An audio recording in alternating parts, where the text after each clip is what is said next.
कई दिनों से बच्चों की क्वेरी ये आ रही थी कि सर 1/0 का मान कितना होता है। ठीक है, तो आज सीखेंगे हम लोग 1/0 का मान। जिस तरीके से किसी संख्या में हम लोग शून्य का गुणा करते हैं तो कितना आता है 0, उसी तरीके से किसी संख्या में 0 से भाग देने पर उसका मान क्या आता है। ठीक है, तो देखिए सबसे पहली बात कि 1/0 को डायरेक्टली हम लोग परिभाषित नहीं कर सकते, ये अपरिभाषित होता है, ये मान अपरिभाषित होता है, गणितीय रूप में इसको परिभाषित ही नहीं किया जा सकता।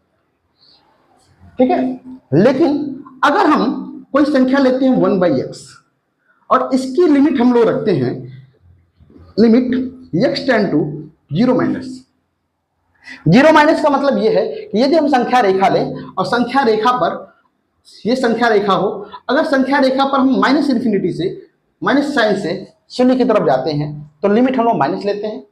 तो यदि माइनस लिमिट लेते हैं x का मान -0 लेते हैं तो 1/x का मान हम लोग लिख सकते हैं कितना -इन्फिनिटी, इसका मान इतना होता है लिमिट के अंतर्गत।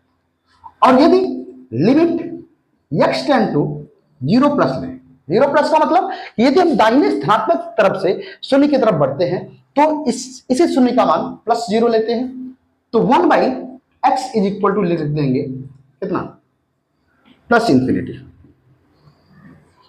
ठीक है, तो लिमिट के अंतर्गत 1/x और 1/x दोनों स्थानों पर अगर हम x माइनस और x प्लस लेते हैं तो इसके मान को -इन्फिनिटी और +इन्फिनिटी प्रदर्शित किया जा सकता है, लेकिन डायरेक्टली रूप से डायरेक्टली 1/0 के मान को परिभाषित नहीं किया जा सकता,